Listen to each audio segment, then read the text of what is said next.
Hey, Catherine, it's so nice to have you on the show today. How are you doing? Good, thank you. It's lovely to be here. Beautiful. And thank you so very much for being here. You see, I truly appreciate you. And you see, Catherine, oftentimes I love to thank my guest for two things. And I do this so often to the point where it has become my anthem. So, firstly, I want to say thank you so very much, Catherine, for investing in yourself. You see, you are on this platform right now because you did invest in yourself. And oftentimes, I love to make reference to the amazing mango tree. You see, Catherine, some couple of months back, I was on a particular road, and just by the roadside, Catherine, there was this very tall, unattractive mango tree. And I use the word unattractive because the mango tree's got no mangoes on it, and the leaves were all dry. So I just walked past it and I went my way. But you see, Catherine, just recently I was on that same road, and this time around, hmm, a lot's changed about the mango tree. The mango tree caught my attention pretty good from a distance, and immediately I got the urge to move so close to it, of which I did, and it wowed me. Because now the mango tree's got a lot of mangoes on it, beautiful green leaves and healthy branches. It was such a lovely experience that day. I was so excited. Here's my point.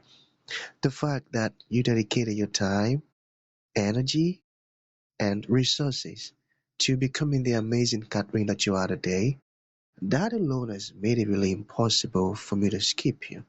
And you see, while I was going through your bio, the stuff that I was reading about you, they're amazing. Your insights, your philosophies, how you're offering your solution, the impact your work is having, these stuffs are beautiful.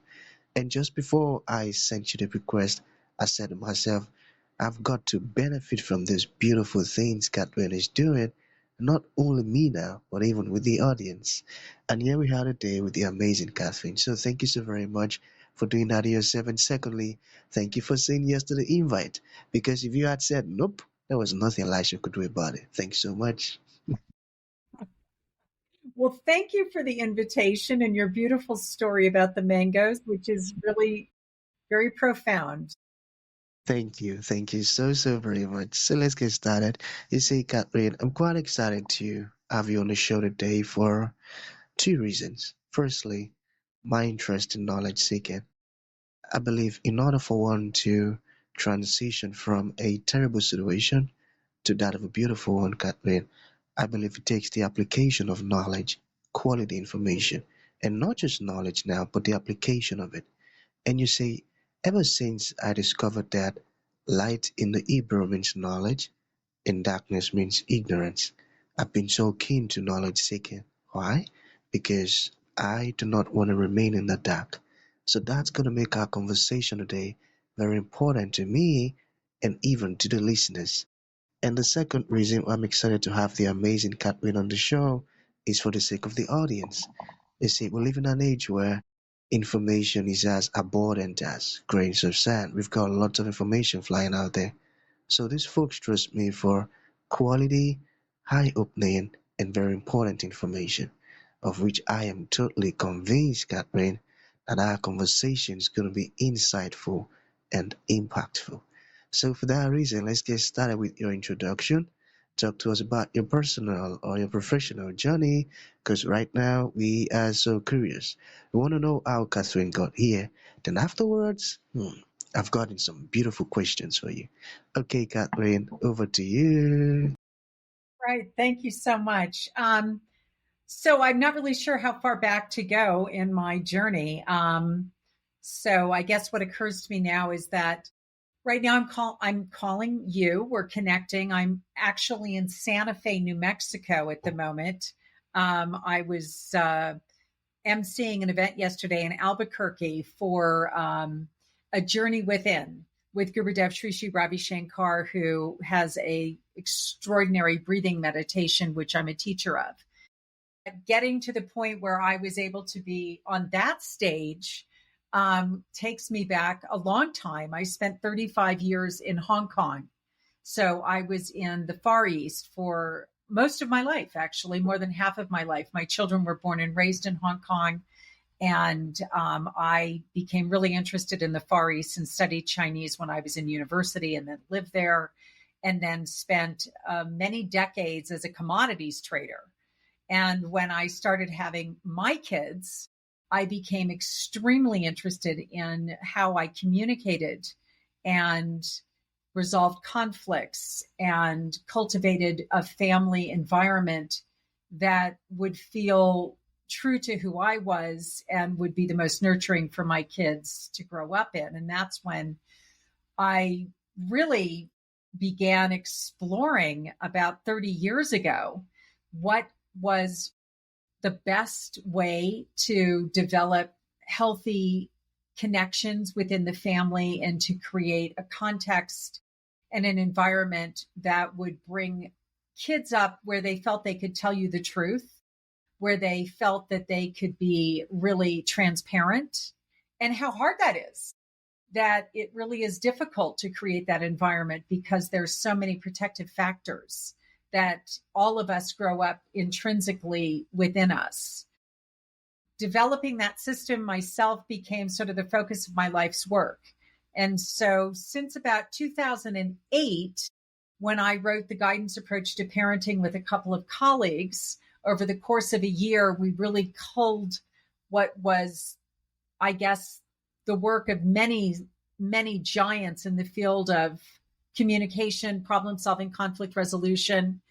And I studied with a number of those people and brought the work into now this approach, which is standing on the shoulders of many giants in the field of communication and conflict resolution to bring about families and beyond that, leadership styles that can be applied in corporations, in communities, in institutions, where everybody feels seen, heard, and understood from their perspective, where everyone feels like they have a voice and that they have a seat at the table, that collaborative problem-solving models honor that everybody's perspective is important, not just the person who's sitting with the most power, but that power sharing and collaboration will actually bring about the lasting changes and the easiest to implement solutions in any situation.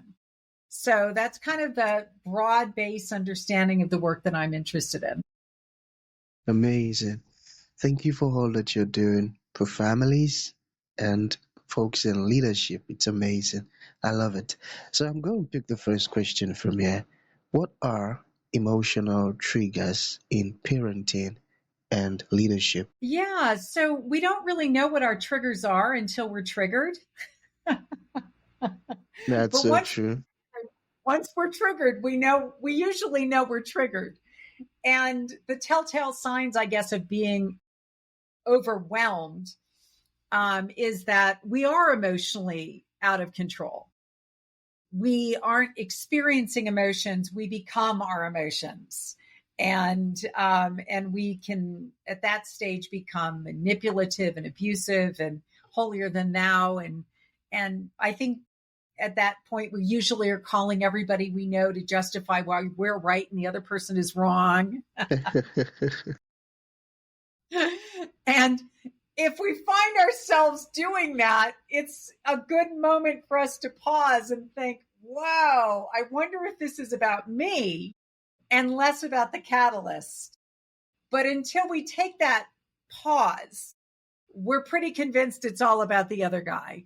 And we're trying to make them wrong. And we're trying to, assert in a very aggressive way how we are actually the one who's been wronged. So it's a great thing when we begin to understand that moment when the other has activated something within us and put us in touch with something internal that was there, that pre-existed the catalyst.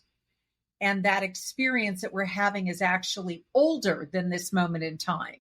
And that this moment is simply dredging up something that was already inside. with that mind and with that context, it's easier for us to be able to go, wow, what is this something inside of me that's obviously really, it's like an open wound. It's like somebody just poured salt, and a little bit of lime on a sore, and it really, really hurt. So there's something very painful there.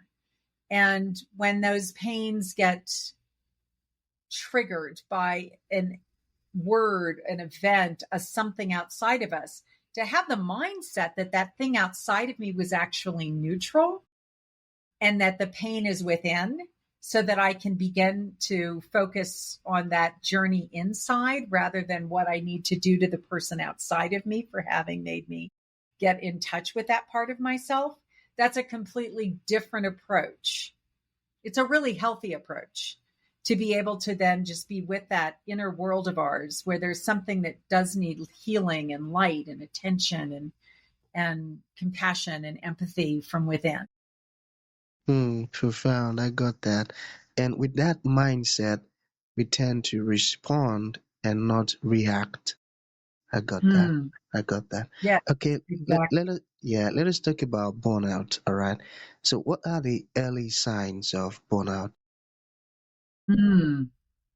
I think the early signs of burnout are lack of enthusiasm, having lost our enjoyment in the world that we're in the middle of, whatever that world may be. So if it's a job or profession or even family, when we begin to have something other than enthusiasm, I would say it's time for self-care. Yeah, it's time for self-care. It's that put the oxygen mask on yourself and begin to realize maybe I'm not taking care of me. Maybe I need to spend a little bit more time curious about what nurturing I can do from my own inner world so that I can be present in this other outer world. I got that. I got that. Okay, so let's get personal a bit. How does your childhood shape your leadership style? Well, it's definitely the foundation of all my work is that I think I talk about in my courses, and if people were to look at my TED Talks, they could learn a lot about me. I have 3 TED Talks. That where I experienced a really loving childhood. It was also from parents that I would say were unconsciously unskilled. They didn't even know that they lacked skills. They were just unaware of the fact that while there was plenty of love and there was definitely an experience of feeling loved, there was only later in reflection and looking back the experience of kind of being like, that was not very enlightened. That was not a really conscious communication approach.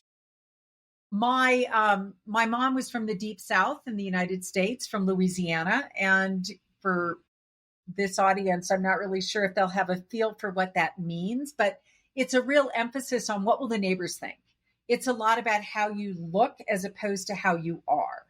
It's more concerned with just creating the impression that everything is wonderful as opposed to being concerned with if everything really is okay. It's an external locus of causality rather than an internal locus of causality. And I, of course, didn't know any of that as a kid growing up. But as I experienced what we would probably just call through my own parenting and my own journey of becoming the mom, becoming the parent, and recognizing through the innocence of my children's eyes that they're just little people who don't know and developmentally are really needing to be in touch with their own inner world rather than just being told what to do.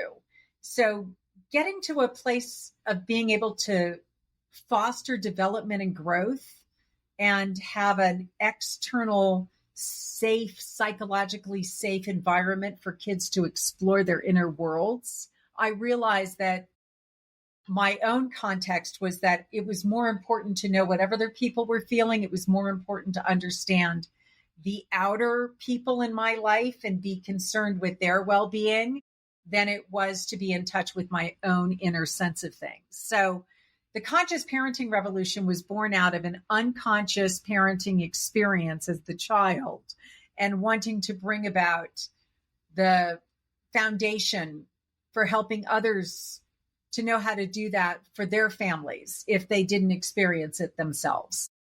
Wow, amazing. And that's one of the traits of a true leader, always wanting to help others. That's beautiful. I love that. So we have two more to go, okay? So let's talk about your quiz, all right? So what makes your quiz different from typical parenting assessment? So I have a quiz actually that's launching right now, and that quiz really helps people get in touch with their archetype. So what they're drawn to, are they the protector? Are they the one who's just juggling? Are they really led by people have a blind side, if you will? Something that, we call it the dark side of the light chaser. If you've ever heard that expression, I'm sure we are drawn to the light, and that is very powerful and positive. And we integrate the dark or the side of us that we can't see, right? So different teachers talk about this in different ways. So the subconscious, or the part of us that's unconscious, the thing that's hidden from us, it's oftentimes leading and driving our behavior without us consciously knowing or understanding what this something in us is doing or why it's doing that. So integrating that into our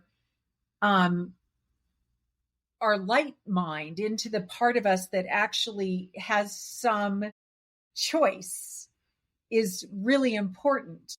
And the more that we integrate the dark side, the more that we integrate what's not obvious, the blind side, the more powerful we are in our ability to get the outcomes that we want, not just for ourselves, but for the people that we feel responsible for. And so this is a quiz that helps us uncover that. Awesome. That sounds like a powerful quiz and very effective one. I got that. So for someone who has taken the quiz now, what is the first step what is the first step they should take? I think that for people who take the quiz, what helps them is to go and join the community at the Conscious Parenting Revolution. And when you join the community, you can have access to lots and lots of free information and support, as well as others that are in the same situation you're in. I always find that when you feel like you're not alone, it's sort of like, oh, thank goodness, I'm not doing this all by I myself. tell you. The power of community is just the ability to feel like there's somebody else out there who can relate to what I'm going through. And just having that shared sense of community can really bring about a lot of help and support. That's so true. Well, I've got to say thank you for all of the beautiful things that you're doing, Catherine. I tell you, it's amazing. So one more, then we call it a day. So what is one quick shift that builds more connection and less conflict? Um, when we begin to see the surface behaviors, the things that drive us crazy, whether it's things that drive us crazy in our partners, in our bosses, in our subordinates, in our children, even strangers, when we see those behaviors that we want to label bad or mean or wrong, anything that we want to judge, even positive judgments, but in particular, I think it's the negative ones. Because when we judge something negatively, we then use our own judgment of it as the justification for our response. And so if we see those behaviors as the manifestation of an unmet need, as a surface behavior that, while may be socially unacceptable and cause ripples in other people's lives, and those behaviors are not pleasant to be around. If we see them through the context of a symptom rather than the problem, of course, they're a problem. We want them to disappear. Of course, they're not something pleasant. We want them to shift. But if we see them first as a symptom, what can arise within us rather than the judgment is compassion and empathy. What can arise within us is the opportunity for potentially moving closer rather than further away. So people who are drowning don't do it politely. And if we can look at all of those behaviors as drowning behaviors, then we may potentially have a response within us that would lead us toward throwing a lifeline rather than stepping away. That's so true. And that was well explained. I got that. I'll take that as a final thought. So, for folks who would like to reach out to you, Catherine, or start to make a use of your quiz or your services, how can that be possible? Go to consciousparentingrevolution.com. And when you get to the Conscious Parenting Revolution, you'll be able to access the quiz and other resources. And you can find on the website access to the TED Talks and all kinds of other things that may support you in your living. Awesome. I love that. So that's going to be the end of the show, Catherine. Thank you for coming and thank you for sharing this beautiful stuff with us. It means a whole lot. Thank you. Thank you. Thank you so much.